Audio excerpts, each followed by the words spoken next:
Hello दोस्तों, कैसे हो दोस्तों। आज हम इस वीडियो में एक नई सरकारी भर्ती के बारे में जानेंगे जो कि agriculture insurance company of India limited द्वारा जारी की गई है। तो इस वीडियो में जानेंगे कि इसमें कितनी पोस्ट निकली है और पोस्ट वाइज वैकेंसी कितनी है। जैसे 3 अलग अलग पोस्ट है तो किस पोस्ट का कितना वैकेंसी है और हर पोस्ट के लिए क्वालिफिकेशन क्या है, एजुकेशनल क्वालिफिकेशन, उसमें सिलेक्शन प्रोसेस क्या है, एज क्राइटेरिया क्या है और लास्ट डेट टू अप्लाई कब है। ठीक है ना। तो ये सारी बातों को आपको डिटेल में बताएंगे। तो चलिए वीडियो स्टार्ट करते हैं। यहाँ देख सकते हैं कि agriculture insurance company of India limited द्वारा यह वैकेंसी जारी की गई है और यह 29 जनवरी 2025 को ही नोटिफिकेशन जारी हुआ था।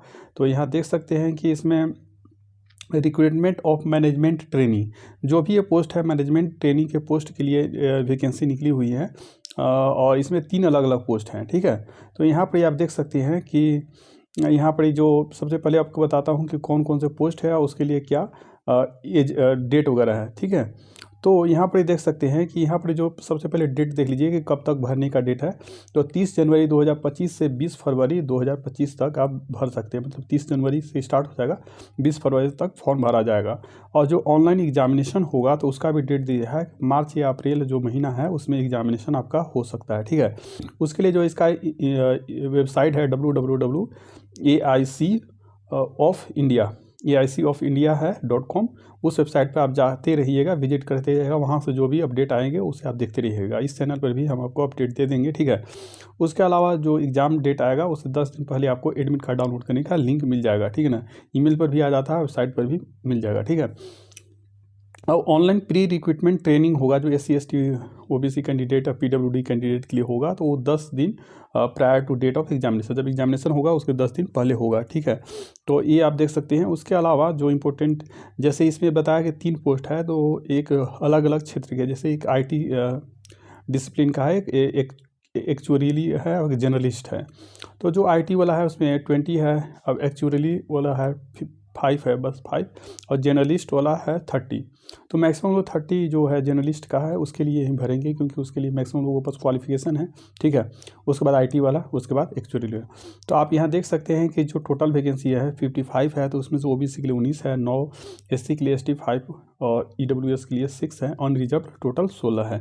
टोटल वैकेंसी आप देख सकते हैं 55 है। तो यहाँ पर देख सकते हैं आउट ऑफ एबव 55 वैकेंसी थी, कुछ बैकलॉग वैकेंसी थे वो भी इसी में इंक्लूड कर लिया गया है। ठीक है। और जो भी फॉर्म भराया गया था, candidate shall apply under 1 discipline only. Candidate जो भी कैंडिडेट है केवल एक ही फॉर्म अप्लाई करेंगे। Candidate shall apply under 1 discipline, जैसे 3 अलग अलग आपका डिसिप्लिन निकला है तो आप कोई केवल एक ही फॉर्म अप्लाई करेंगे। ऐसा नहीं है कि 3 shall apply under 1 discipline only, एक ही डिसिप्लिन का आपको अप्लाई करना है। ठीक है। तो आपके पास जो भी क्वालिफिकेशन होगा उस अनुसार आप अप्लाई कर लीजिएगा। ठीक है। प्रोबेशन का जो नियम है वो तो रहेगा। और इस वीडियो में आपको इंपॉर्टेंट चीज़ बताऊंगा। यहाँ पर आप देख सकते हैं कि मैनेजमेंट ट्रेनिंग जब आपका होगा तो इसमें एक बॉन्ड भी साइन कराया जाएगा। ठीक है दोस्तों, बॉन्ड साइन कराना, क्योंकि फॉर्म भरने से पहले आप देख लीजिएगा, क्योंकि अगर आप चाहते हैं कि बॉन्ड ना भरना पड़े, क्योंकि तो लेकिन जिसके जॉब नहीं लग रही यार, कोई नई बॉन्ड भर दो तो कोई दिक्कत नहीं होगा। क्योंकि देख लो, अगर आपका अच्छी जॉब लगेगा तो आप कोई बात नहीं, बॉन्ड दे देना। ठीक है। लेकिन इसमें भी अच्छी 90,000 के आसपास इस जॉब में सैलरी मिलेगी, आपको बता देता हूँ। The management training who are selected for absorption in scale 1 after undergoing training for 1 year before joining as probationer will be required to give an undertaking cum guarantee bond to serve the company for a minimum period of 2 year. 2 साल के काम करने के लिए एक bond sign करना होगा। ठीक है ना। उससे पहले अगर आप छोड़ते हैं तो आपको पैसे नहीं पड़ेंगे। ठीक ना। Years after joining probation in scale 1 including the probation period in the event of the resignation from the company और मेकिंग। तो यहाँ पर आप देख सकते हैं बॉन्ड है with in 1 year of observation in scale 1। Scale 1 में जब आप जॉब हो जाते हैं उसके 1 साल के अंदर का छोड़ते हैं तो आपको 4 लाख रुपया देना पड़ेगा। और after 1 year from absorption in scale 1 up to completion of 2 year, तो उस केस में आपको 2 लाख रुपया देना पड़ेगा। देख सकते हैं, सैकड़ा, हज़ार, 10,000, लाख, 2 लाख रुपये आपको देने पड़ेंगे। उसके अलावा जो है इसमें सैलरी वगैरह कितनी मिलेगी, तो the selected candidate would be paid to consolidate pay of 60,000 per month for their service in the company as management trainee. ठीक है ना। और जब आपका प्रोबेशन कंप्लीट हो जाएगा उसके बाद कितना मिलेगा, on their successful completion of management training period and subsequent observation as scale 1 officer, जो आपके एडमिनिस्ट्रेटिव ऑफिसर बनेंगे, तो with the basic pay starting RS 50,925, तो 50-51 हज़ार के आसपास आपका बेसिक ही रहेगी और ग्रॉस जो सैलरी आपकी बन जाएगी 90,000 बन जाएगी, जो कि बहुत बड़ी अमाउंट है, जो कि अगर 8 पे कमीशन आ जाएगा तो ये जो डबल हो जाएगा, ठीक है, डबल से भी ज़्यादा हो जाएगा। तो यहाँ पर आप देख सकते हैं कि जो 3 पोस्ट है तो उसमें से एक जर्नलिस्ट का पोस्ट है, तो उसके लिए एजुकेशनल क्वालिफिकेशन क्या है और जो भी इसके लिए डेट वगैरह होगा, जैसे कि आपका एज के लिए डेट, एजुकेशनल क्वालिफिकेशन के लिए सभी डेट 1 दिसंबर 2024 तक कैलकुलेट किया जाएगा। तो यहाँ पर जर्नलिस्ट के लिए दिया हुआ है कि कैंडिडेट मस्ट पोजेज ग्रेजुएशन या post graduation in a discipline from a recognised university ना, मतलब किसी भी डिसिप्लिन से, जैसे आपने बीएससी किया है, बीए किया है, इंजीनियरिंग किया है, कोई भी ग्रेजुएट हो, किसी बीसीए किया है, किसी भी तरह का ग्रेजुएट है तो आप फॉर्म भर सकते हैं। बस आपका 60% मार्क्स होना चाहिए। अगर 60% मार्क्स है आपके पास ग्रेजुएशन में तो आप फॉर्म भर सकते हैं, ठीक है ना। For UR OBC and EWS इनके लिए, और जो बाकी जैसे SC ST और PWD कैंडिडेट है उनके लिए मात्र 55% ही ज़रूरी है, ठीक है। उसके अलावा जो है कि जो स्पेशलिस्ट वाला जो वैकेंसी है, जैसे कि एक तो जनरलिस्ट हो गया और जो बाकी 2 पोस्ट था, तो उसमें जो एक्चुअली वाला है उसमें है कि बैचलर डिग्री या master degree in statics, mathematics या एक्चुअली साइंस, इकोनॉमिक्स, ये सब आप देख सकते हैं। अगर आपके पास ये डिग्री है तो आप ये फॉर्म भर सकते हैं, ठीक है ना। जैसे मैथमेटिक्स से अगर आपने बैचलर किया है या मास्टर किया है तब भी आप फॉर्म भर सकते हैं, ठीक है ना। तो उसी तरह से आप देख सकते हैं क्या क्वालिफिकेशन है। उसी तरह से जो IT वाला, इंफॉर्मेशन टेक्नोलॉजी वाला जो पोस्ट है उसमें है कि BE BTech या BTech किए हो या MTech किए हो इन कंप्यूटर साइंस अगर आपने BTech या MTech किया है, या इंफॉर्मेशन टेक्नोलॉजी या MCA भी अगर किया है तब भी आप फॉर्म भर सकते हैं। इसमें भी 60% मार्क्स रखा गया है UR OBC एंड EWS के लिए, और बाकी कैटेगरी के लिए 55%, ठीक है। तो आप एक देख सकते हैं। और जो अगला चीज़ है कि यहाँ पर the candidate must possess valid, जो डिग्री आप है तो 1 दिसंबर 2024 तक आपका रिजल्ट आ जाना चाहिए, ठीक है ना। उसके बाद अगर आपका रिजल्ट आता है तो आप उसके लिए मान्य नहीं होंगे, ठीक है ना। और CGPA वगैरह जो होंगे उस परसेंटेज में कन्वर्ट करवाना होगा। आपका जो कॉलेज होगा, यूनिवर्सिटी होगा, वहाँ से आप जाके करवा सकते हैं कि आपका जो CGPA, किसी किसी का CGPA में आता है तो आप अपने कन्वर्ट करवा लीजिएगा, ठीक है। और उसके बाद सिलेक्शन प्रोसेस की बात किया जाए तो इसमें the selection shall be on the basis of short listing candidate based on online examination होगा, कंप्यूटर बेस्ड टेस्ट होगा, ऑफलाइन नहीं होगा, कंप्यूटर बेस्ड होगा, तो उसमें आपको एग्ज़ाम देना होगा and interview for which the total marks will be 200, यानी जो कंप्यूटर बेस्ड टेस्ट होगा और जो इंटरव्यू होगा दोनों को मिला के 200 मार्क्स का एग्जामिनेशन होगा, तो उसकी के आधार पर आपका सिलेक्शन होगा ना। मतलब इसमें इंटरव्यू भी देना पड़ेगा, ठीक है।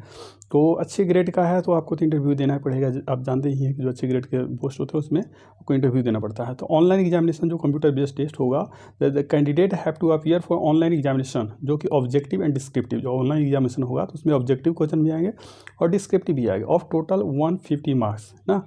और इसके लिए आपको टाइम मिलेगा 2.5 घंटा, 150 मिनट टाइम मिलेगा। उसमें से 150 मार्क्स के क्वेश्चन सोल्व करेंगे, जिसमें से ऑब्जेक्टिव भी रहेंगे और डिस्क्रिप्टिव भी, ठीक ना। The minimum qualifying marks in the online examination is 60% for general OBC and EWS। कम से कम 60% मार्क्स आपको क्वालिफाई करना होगा।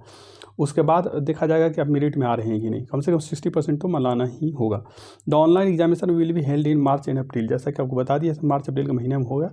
ये टेंटेटिव है, हो सकता है डेट बढ़ भी जाए, हो सकता है पहले भी हो, लेकिन ज़्यादा संभावना है कि मार्च अप्रैल में ही होगा।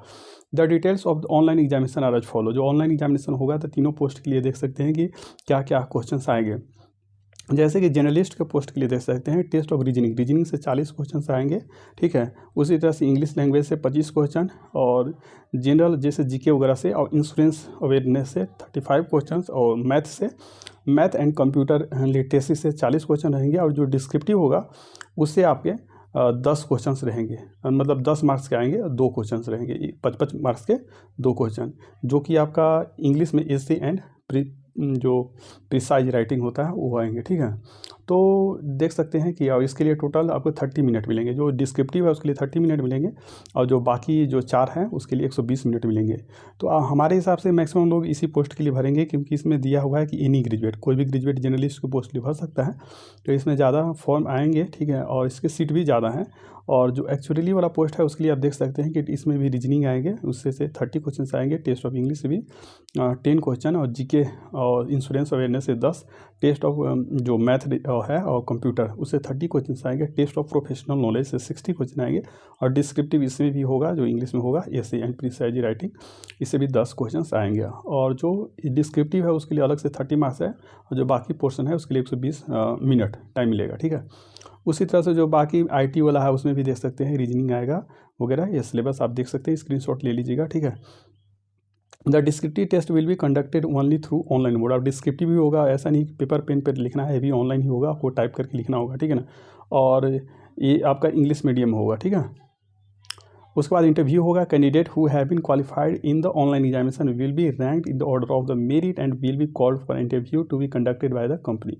तो जो भी एग्जाम में सेलेक्ट हो जाएंगे, जिनका मेरिट में आएंगे, उनको इंटरव्यू के लिए कॉल किया जाएगा, और जो इंटरव्यू होगा और जो आपका एग्जामिनेशन होगा दोनों के आधार पर ही आपका मेरिट बनेगा, ठीक है।